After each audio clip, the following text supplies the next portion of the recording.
Okay. Itamexkanatani. Good morning. It is maybe an hour after dawn on Friday. Mamiksistiko. Fish day. They call it in Blackfoot from the introduction of the Catholic thing about eating fish on Friday or whatever. I'm at Sspopiikimi. Once again, we are 4 sleeps after True Easter, and we are here to check on the eggs and how things are going. As you can see, the pond has changed. In the last 4 days, it was iced over. It is no longer. We're gonna go look at the big river island.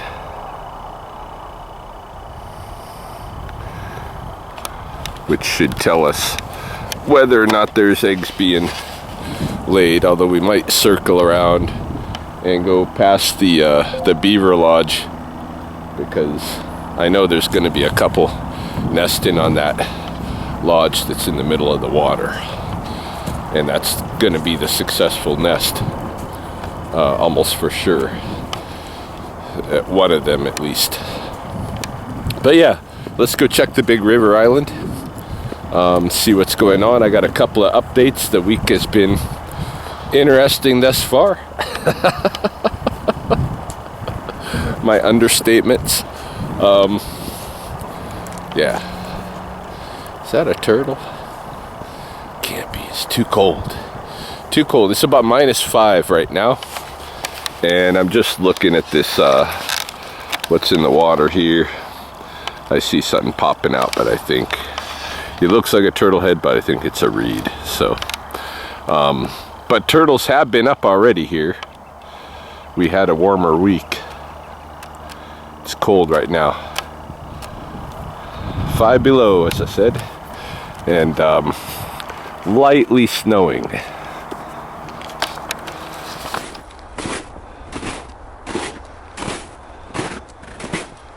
Just noticing here what might be the most beautiful magpie nest I've ever seen.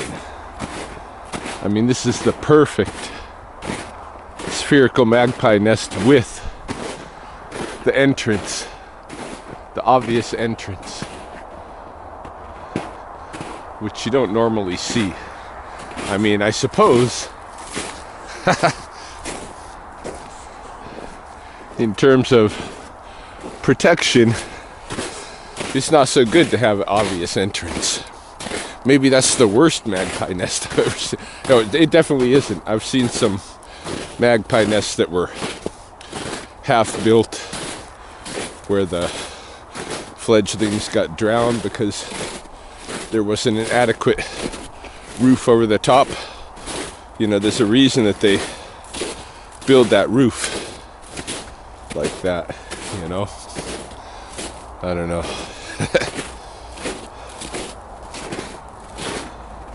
But they have been busy nest building for about 3-4 weeks now.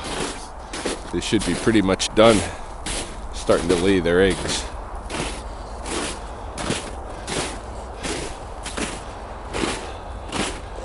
Heading to the river.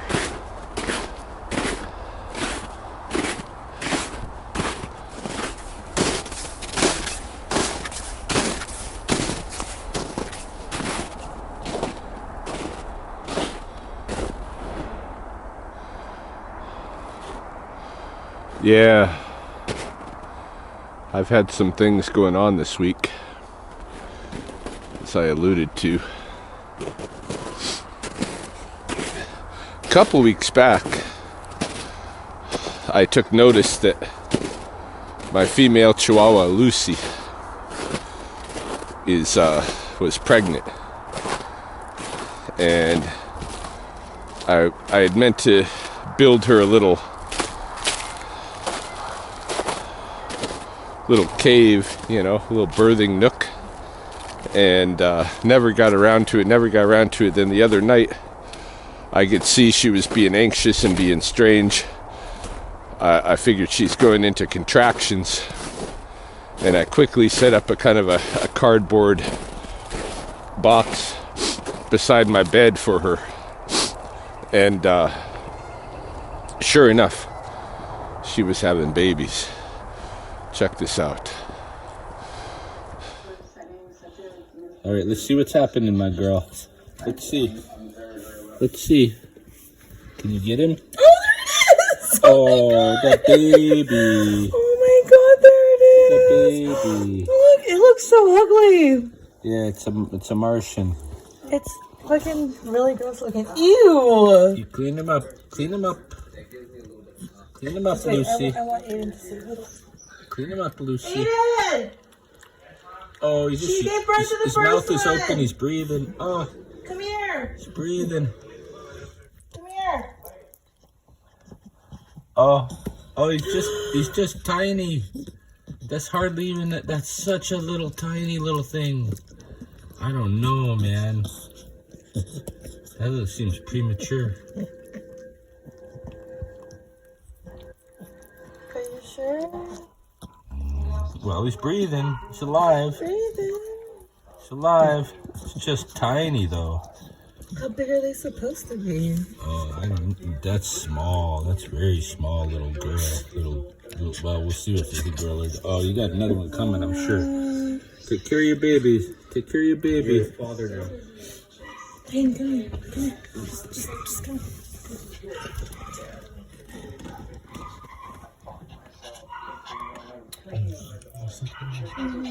Yeah, it's just barely. I don't. I think it's fairly premature, but it's still alive. It's breathing. She's got I more. was just petting her, and she just.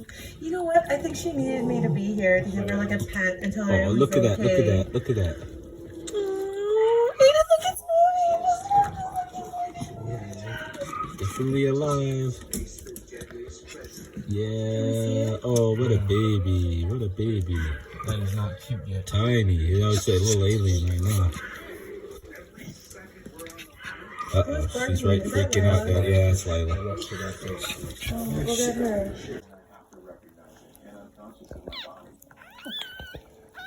We got 3 babies.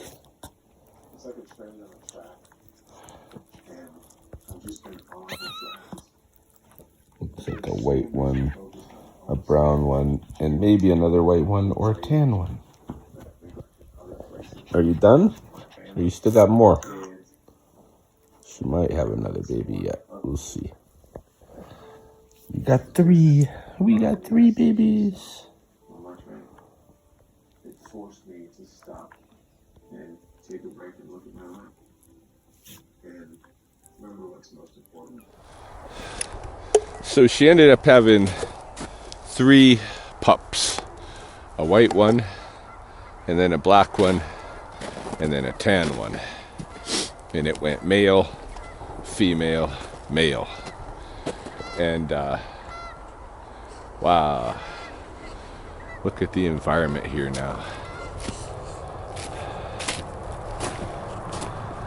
Sorry, I just, you know, it's just different from the other day when we visited, and I wanted to have a look here.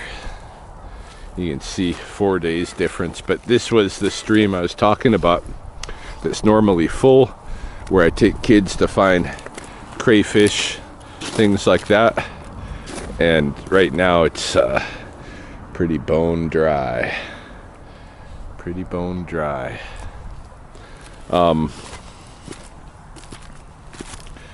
Yeah, we'll cross the river here. Any case, my you can see there is a little trickle, a ground, like this is where the water level is, eh? Just breaching the surface of this little stream. matches the river over here where it's still flowing, but this is normally a healthy oxbow right along here in my swimming hole back this way. Anyhow,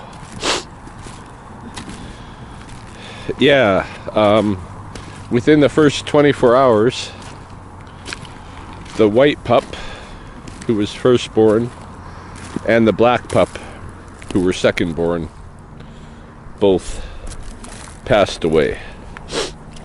I think of starvation. They weren't able to eat. They weren't able to latch on to Lucy. And when I tried to feed them puppy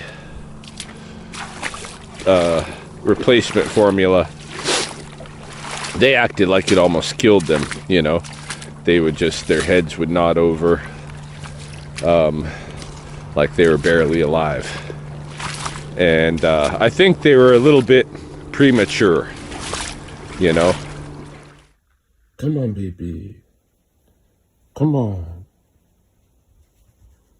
Come back. Aww. Come on, baby. Oh, I can feel her little lungs opening up when I do that. But her heart's not starting again. Come on, baby. I know, Lucy. Very upset.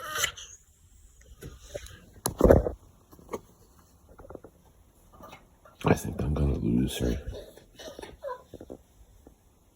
Come on, baby. I think they were a little touch premature, but for whatever reason, her third pup, a male, figured out the nipple deal, and he's been hanging on for dear life, and he's been living, and he's living still. All three pups, by the way, already had homes and such promised for them, already had people who wanted them, and we're not gonna have any issues, you know, being well homed in life. I had, to my surprise, I posted on social media about how the two pups had passed away, and someone, you know, I got lots of condolences and stuff, which I think is a kind of a normal kind of response. But somebody says, "Oh, poor girl, like my dog. I hope she gets fixed." Like, why would you hope she gets fixed? That's such a bizarre response, I think, to me posting about how a couple of my puppies had died, that you would wish my female to get fixed from this point on. What's that about? So I responded, and I'm like, what the heck, right? What is this? And basically what I got from more than one person, surprisingly, again surprising me, is that well, there's a lot of dogs in shelters that don't have homes. There's a lot of unwanted dogs in this world. And why are we breeding our dogs still when there's all these unwanted dogs?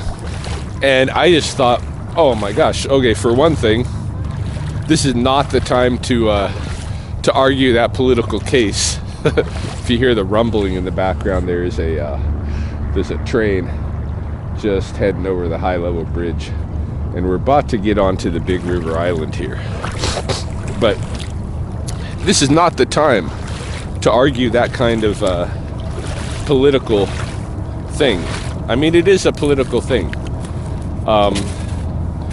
because believe it or not, we are not separate from nature and the animals and all of this, and especially are domestic animals like dogs, right? They are part of our society. Our society has all kinds of rules and ideas about what dogs are and how they should be in our social matrix and all of this stuff. And what this respondent was spouting was part of that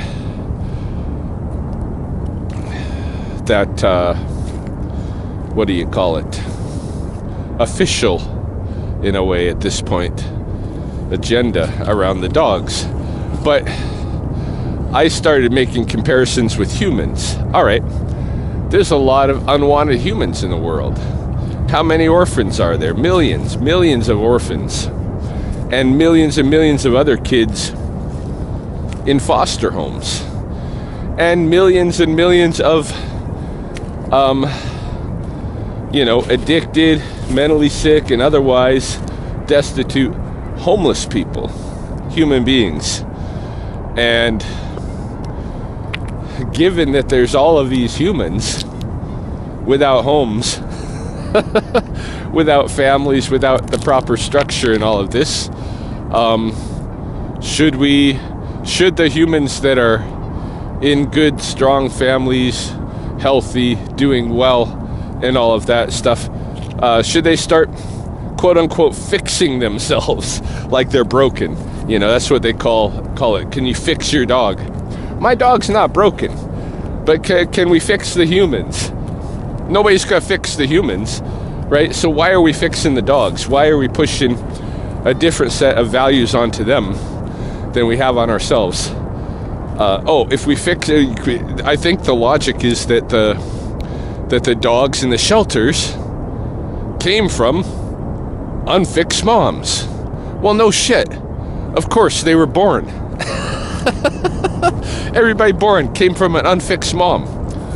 That doesn't mean that the way to solve the problem is to fix all of the healthy moms in healthy homes who are going to have babies, who are going to go into healthy situations. My 3 pups, all 3 of them were already claimed. Were already, even before they were born, were already positioned. I knew where they were going. They were going into good homes already. And unfortunately, 2 of those pups passed. And that really sucks, because I know the people who are awaiting those pups were wanting them, and they were going to take good care of them. Hey? So that's what we should fix, quote unquote. We should fix the situation where pups are being born and going into good homes, and that's going to solve the homeless dog problem? I don't think so. I think that's the most retarded agenda I've ever heard. I mean, you would not apply that to people. Why should you do that to dogs? You think dogs are different? Dogs are part of our society. All of the animals are part of our society. We are not, that's really, if there's something that I have to teach as an Sspopiikimi, as a Blackfoot beaver man, is that we are all connected. We are all in one society together. We have not fallen from nature. We have not separated from them. There is no way to separate from nature. It's a ridiculous notion. We are together, and what the little fucking ideas and stuff that we set up about who these animals are and what they should be doing and all of this is part of our cultural ideologies.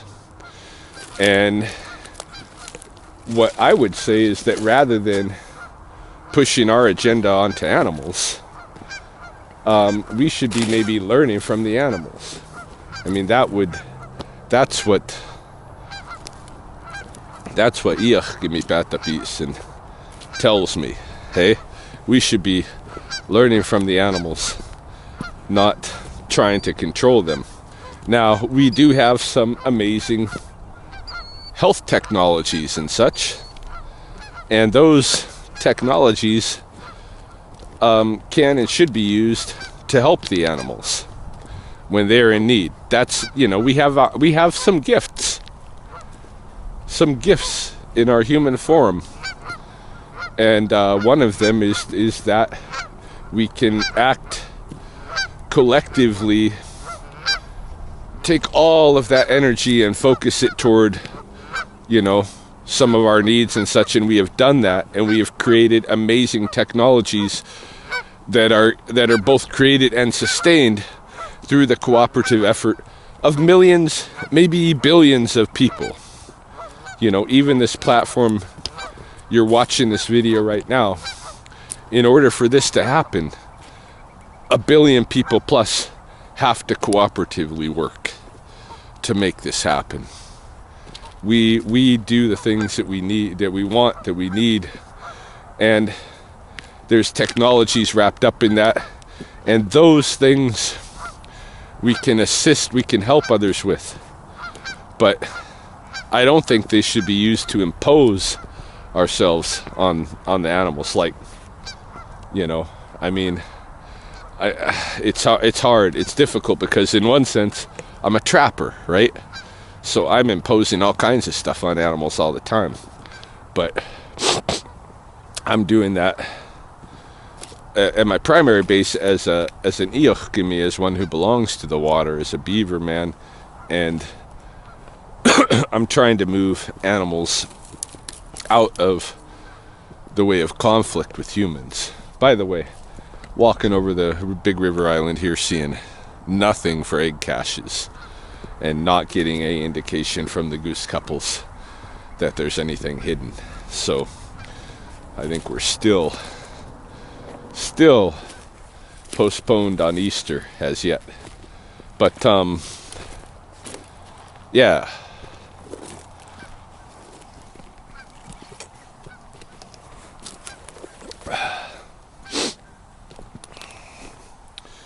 We don't got any business saying we need to put dogs through surgery to keep them from mating. You know, especially dogs that are in good homes. That's not the way to solve a homeless dog situation, or an unwanted puppy situation, any of that.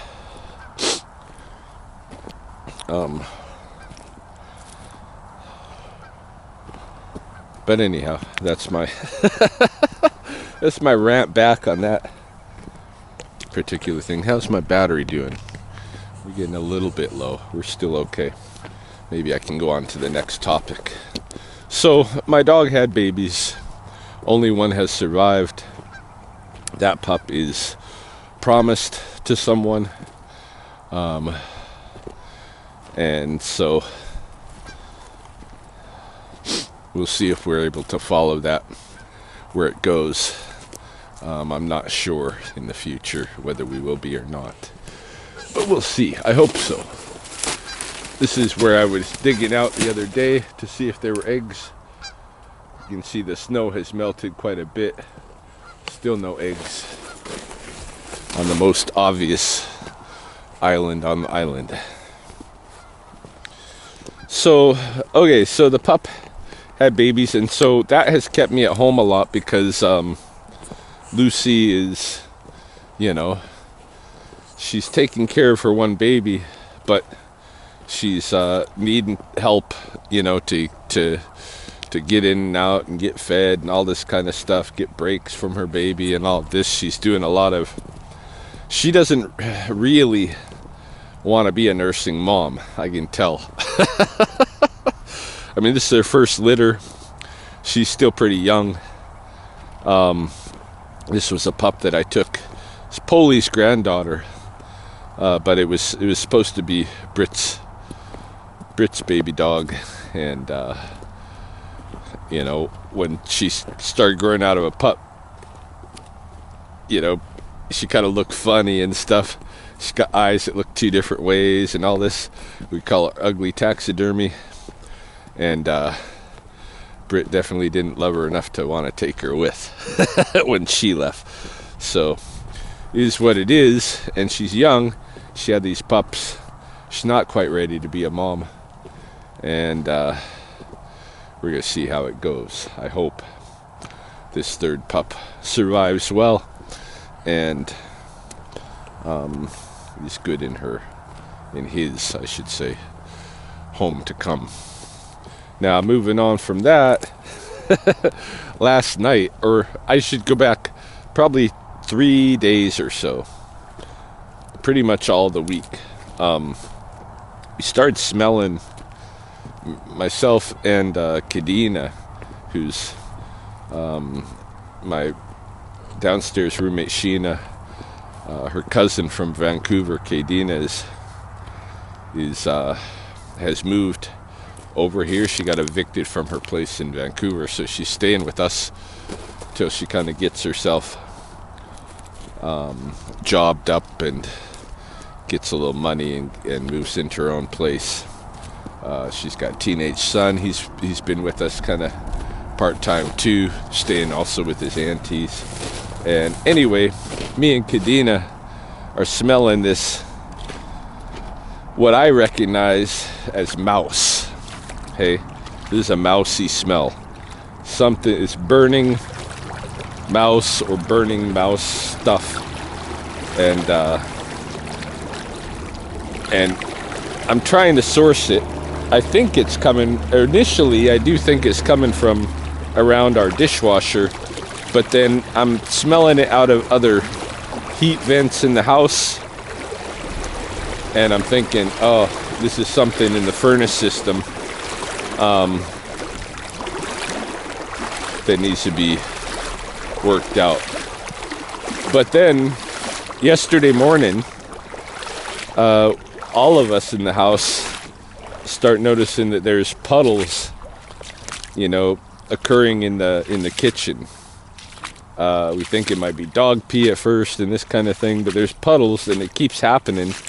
By the time I'm mopping up the third little puddle in the kitchen, I'm wondering what the heck is going on. And Kadina was cooking dinner last night, and I started trying to source it. And ultimately, it was coming from under the dishwasher. So I unscrewed the dishwasher from the wall, from the counter and everything, and pulled it away from the wall. And it was so disgusting. There was, you know, when I first moved back into the place, all of the mouse crap and all of that was around, it was like that. It was like inches of just straight mouse crap under there. Just disgusting. And I don't have footage to show of cleaning up underneath there, but but I found the source of the bad smell right away when I started pulling stuff apart, because all of a sudden I got this snap, this pop, sparks flew up, and something in the wiring was going wrong. And so I played with it a little bit more. I ended up making a little video for my dad, who's an electrician, to show him what was going on. Hey, Flat, I was just checking out my behind my dishwasher. There's a bunch of mouse issue, and my wire's like burning here and popping. Look at this.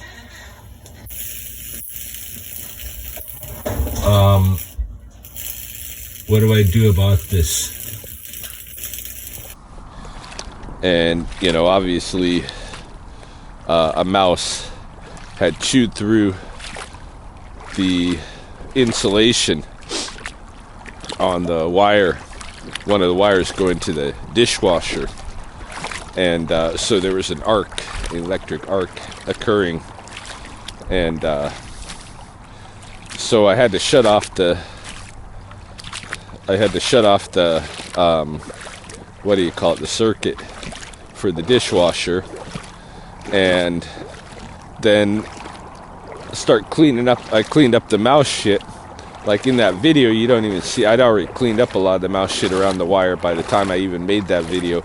So much disgusting, it's too gross to, but cleaned up a lot of that stuff, and then started trying to trace where the water's coming from. And as I pulled some of the chewed up insulation and mouse shit away from the internals of the dishwasher, it started just spouting hot water out of one of the hoses. So there's a hot water hose leak, and I don't know, if there's a new mouse in there or if this is old stuff that's just come into play. But of course I had to shut off the water then too. So right now we've got water and electric shut off to the dishwasher. Can't use the dishwasher, even though the dishwasher works fantastically. And I cleaned up a lot, as much as I could stomach last night. I got to get back in there with like a mask and some big gloves and some cleaning supplies and really clean it out under there. I'm gonna have to splice some new wire, I think, and get everything patched up, fix that hose. I got some Ryan maintenance stuff to do, and I will do it because I have to. Got to be your own maintenance man. But yeah, that was a scary thing. I realized that because we'd been smelling the burning smell, all week, it's very likely I could have burned down the house, or we could have just not responding appropriately to that burning smell of mouse shit. Could have burned down the house. I think the only thing that saved us is probably the water leak, the simultaneous water leak.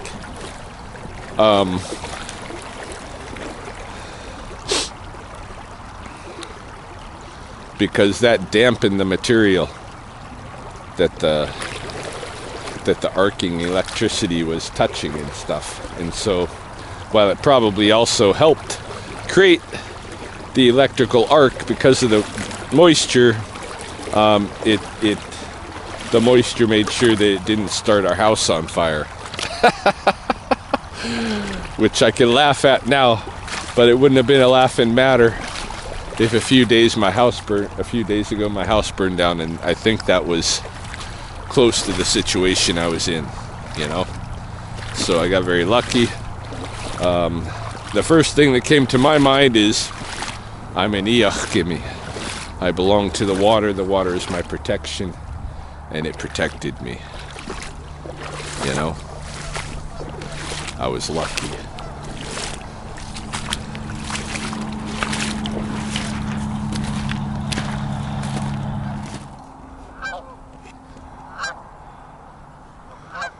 Yeah, still no eggs on that island.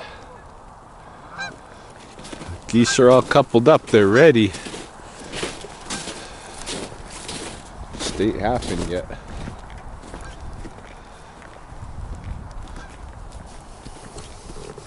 I need to find a way to really articulate, in a way that will be easily publicly consumed. The notion that these animals, like this goose couple over here, they are social members. They are part of our society. They are part of our culture. And if we ignore them as such and think that it's just all about us, we're delusional. I mean, that I guess that's the big thing, is the mainstream culture wants to position us as separate from all this stuff out here. I see a porcupine in a tree out here, by the way. We'll go check him out. I mean, that's the Christian story, that we're different, that this is, all of the animals were put here for us, and we've fallen from nature, you know, all of this stuff. And that's not true on either case, hey? And we have, you know, we have to admit when we've learned that things aren't true. The earth is not flat. We thought it was flat. Some people thought it was flat. Not everybody, but some people thought it was flat. Some people didn't even know there was an earth. You know, like, I don't think in Blackfoot, as far as I know, from Blackfoot models of the cosmos, there's not a conception that we're on a planet. There's a horizon with a underlayer and a middle layer and a above layer. Sspopiikimi, Sspopiikimi. There's the Kakatotsik, stars and all of that. Like, could certainly see, you know, the sun and the moon and the stars that moved in a different pattern, the 5 visible stars that move in a different pattern. Hence you get the significance of 7 part of it, right? This is why you got 7 days in the Western system, because the sun and the moon and the 5 other planets that are visibly moving different from the stars, right? And so each of the days is named after one of them. Okay, like we're at Friday right now. What is Friday? I think Friday is like Jupiter Day, something like this. I can't remember how the language translates over, but some of them are very easy to see, like in English. Sunday, Moon Day, you know, Saturn Day, you know. They're all named after these 7, though. Hey, it's a significant 7. Yeah, we're just about to that porcupine.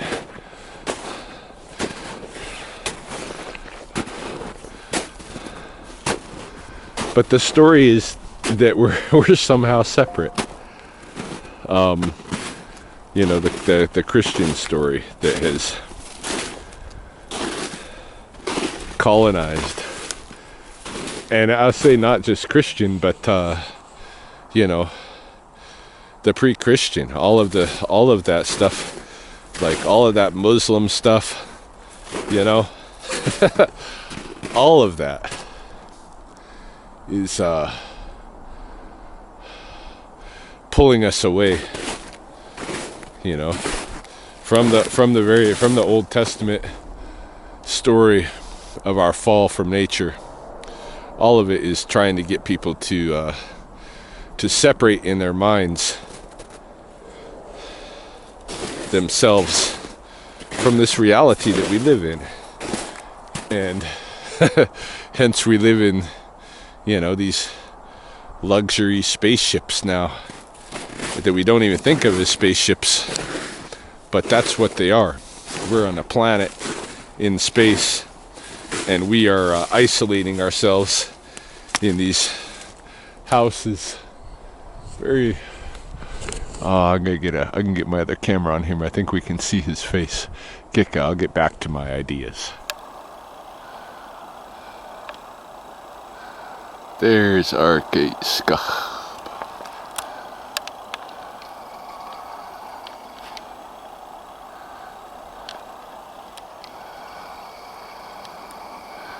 Eating one of the few living branches still left in this burned forest.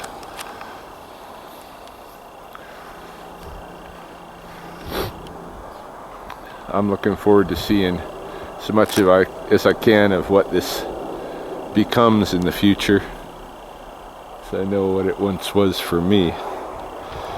You can see these wood chips and stuff down here from the porcupine eaten.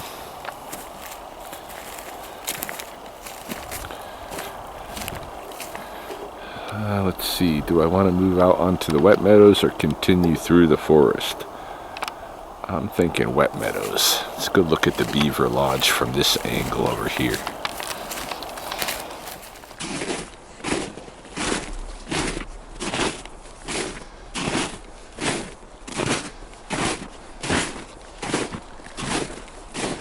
It's not just the separation of us from nature that's the problem in this conceptuality, but also kind of the death of nature, because those stories replace nature, the importance of nature, and our interrelationship with nature replaces it with the God concept, and then later with the Son of God concept, which is man. Okay? And so we start celebrating man. And today, because we are approaching the Sunday after the full moon, after the equinox, today is supposedly the anniversary of Jesus's crucifixion or something, right? Good Friday.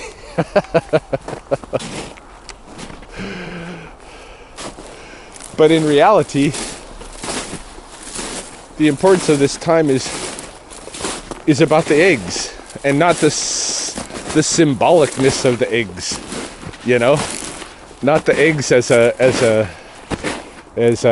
symbol for fertility, for the new life, or whatever.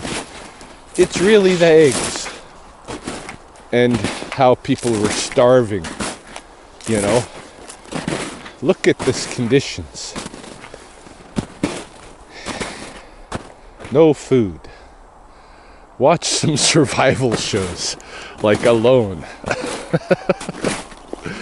And see how hard it is to live in this real physical world without the infrastructure and the cooperation of millions and billions of people working collectively. When you don't have that, see how difficult it is to live out here. Sspopiikimi, it's very difficult.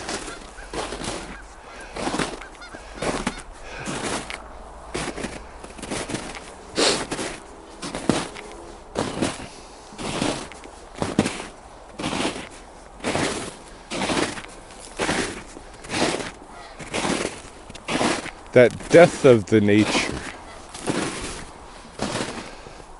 I started perceiving that when we were visiting sacred sites at Sspopiikimi, because in Blackfoot, you know, that word Sspopiikimi literally means it's a place with life, hey? It's a living place.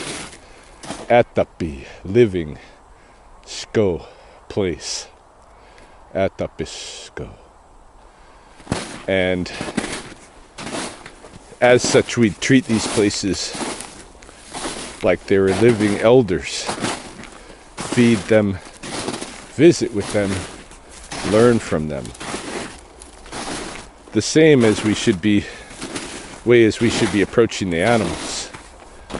But in the mainstream, the same places are approached as what do they call it? Historical resources, that kind of thing, you know. And the emphasis is on the preservation of the body. Don't change it from what it has been. You know, make as little change as possible. And you don't learn from the body by visiting with it. You learn from the body through the tombstone and what it says. You know, the interpretive sign. Here lies such and such.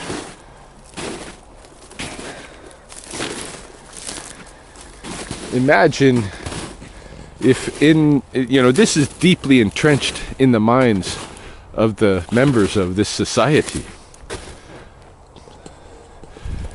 You may not think you have it in your mind, but you do. You have this colonial outpost.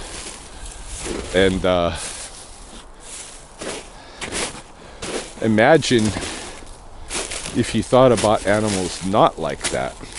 Because, places, and that's extended to animals. It's extended to, look how, the so-called naturalists come out here every year and go to war against plants that they have been taught by the industrial agricultural complex are noxious or invasive or whatever. They're at war with nature for industry.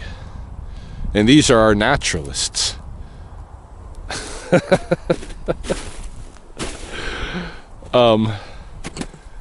I've seen the population down here of, animals and stuff, the diversity changed drastically over the years because of the way that we are approaching this place.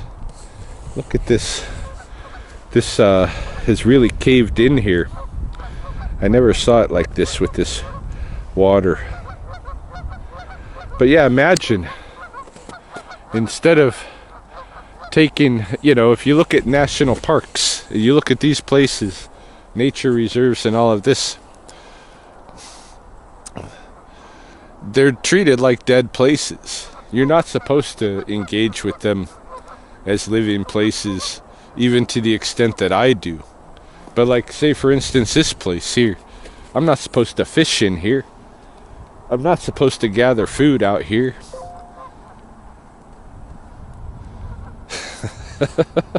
We're supposed to be preserving the body.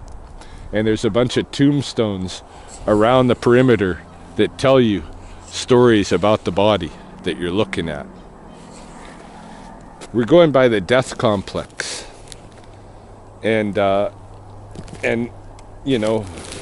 death and exclusion, they're not society members as far as we're concerned. Domestics, dogs, cats are semi-social members to the extent that we do have, they gotta get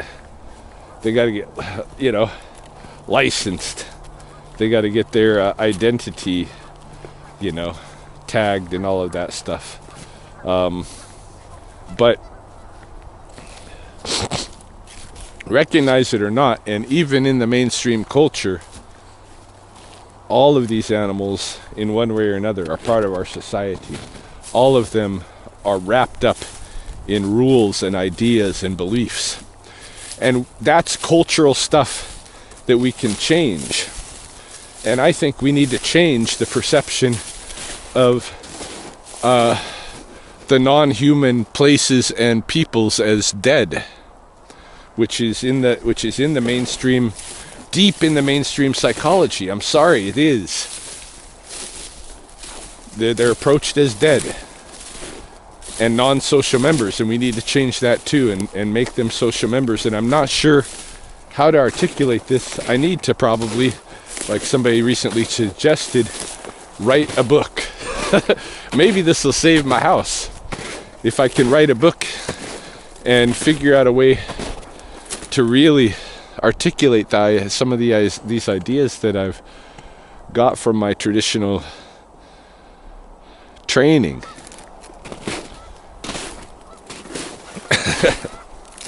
You know? Some of the things I've been thinking about. Anyway, there was no nest obviously on the beaver lodge either. So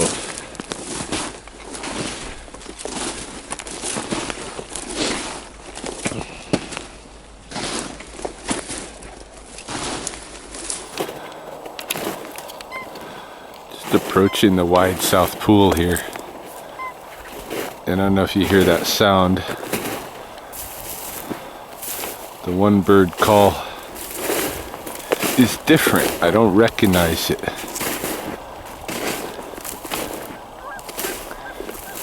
Kind of a hoot.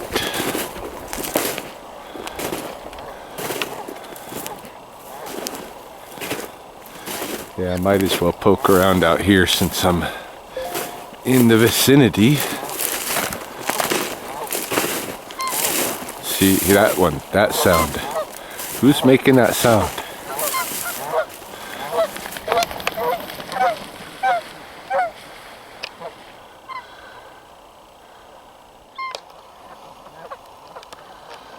Alright, it's actually this goose making that weird sound.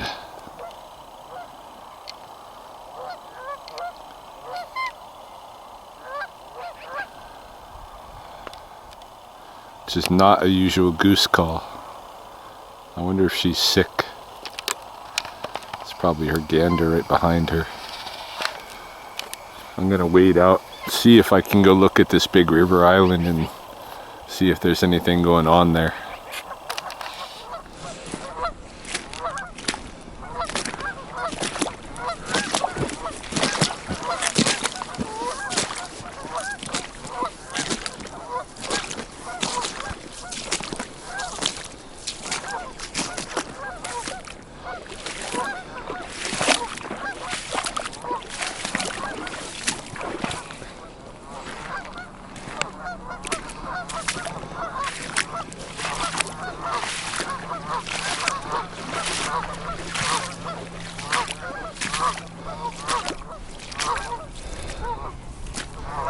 There will definitely be some nesting out here.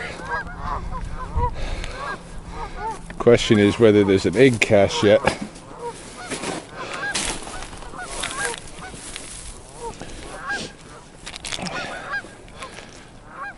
And the answer would be no.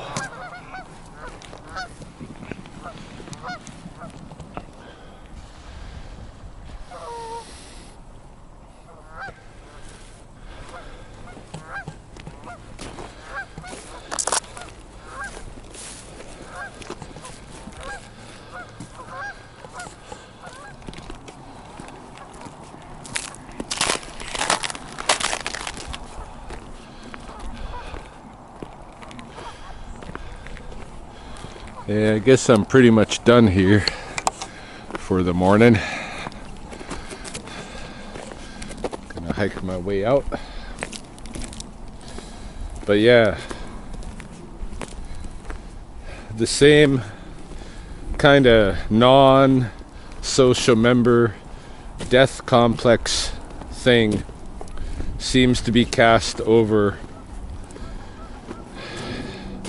any place or organism that is not a human in the prime of their adulthood.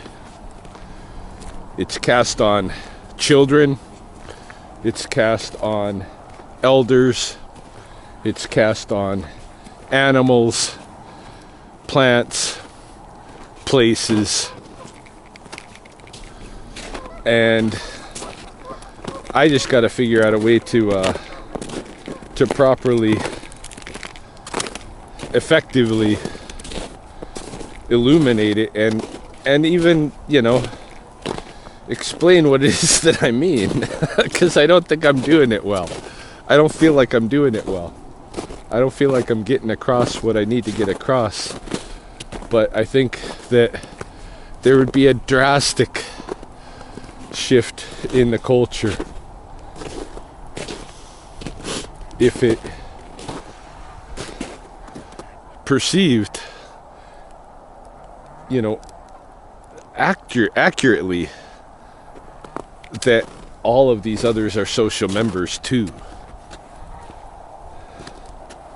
But because of some of our agency, I think we've taken the liberty to feel like adult humans are really the thing, and everything else is not. Look at this is the beaver's food cache. For whatever reason, it has moved countercurrent.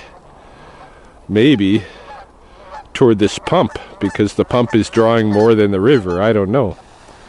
That's pretty odd. I've never in all the years here seen it come this way. It always drifts to the north with the current of the river flow. Huh.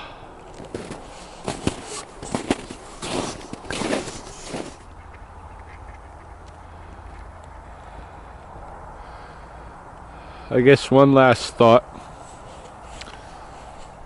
before I leave this place for the morning, and that is that the kind of binary structuralism of our minds, I appreciate, and we need to work with it and not deny it. You know, we have two halves to our brain, two halves to our body, 2 arms, 2 legs, 2 kidneys, 2 lungs, 2 eyes, etc. We have male gender and female gender, and that we see that reflected, or we maybe we project that reflected into the world. The sun as a male archetype, the moon as a female. You know, the day, the night, the winter, the summer. And we've always had an inside and an outside. Who's in our group, who's outside of our group. And for almost all of human history, as I understand it, as somebody that's traditionally trained in an indigenous knowledge system, for almost all of human history, our inside group consisted of the people, the plants, the animals, the places within a certain water section, a section of water, a drainage basin, a stretch of river from one junction to another, you know, a river valley. Water, geographically, was our defining boundaries. The Blackfoot have the Black Waters flowing off of this side of the mountains. The upper and the upper Saskatchewan and the upper Missouri drainage basins, a double lodge, a huge lodge that the Blackfeet have. Not all tribes have such big territories. But that was our inside. Everything that was inside that eco boundary. We didn't think of things that were inside of that eco boundary as outsiders. But the mainstream culture, the Christian, Judeo-Christian culture, is training people and has been training people for generations to think about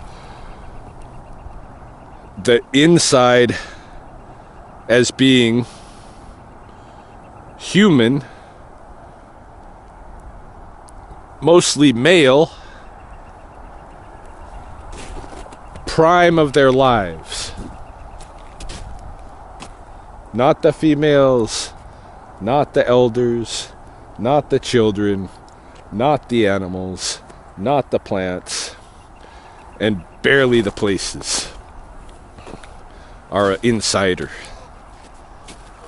Especially in the culture that moves around. The places don't matter. You know? They're not insiders. Somehow we've isolated ourselves through that tradition, through that Judeo tradition, through that story stream, which is not surprising because it focuses on the human being.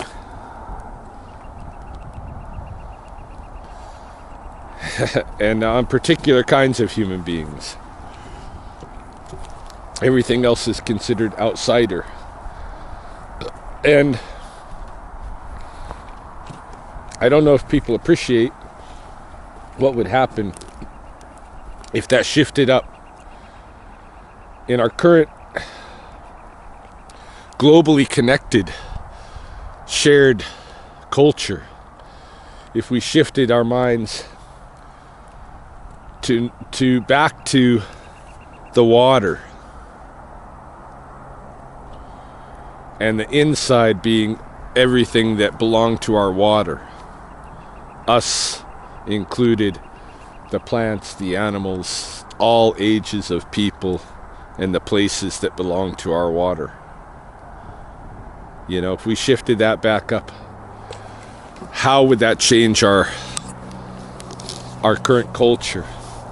I mean, I'm not talking about going back in time at all. I'm talking about how do we shift up the current and our technologies and all of that stuff to a different ideology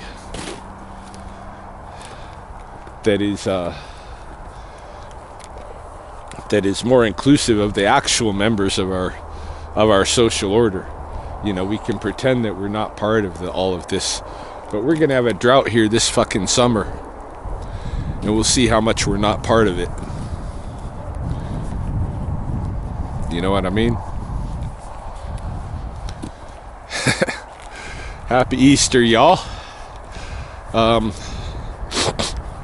Might come back Sunday with another video. Definitely we're gonna see when the eggs start being laid. I haven't taken a kayak trip out to the island on Henderson Lake where I used to collect eggs, but I might be doing that one of these nights soon. But we'll definitely keep an eye on the Big River Island, find out what it is this year, when it's actually going to happen. And guess that's it for my rant for the morning. Go home and spend probably the bulk of this cold Friday indoors with my roommates, being grateful that our house hasn't burned down.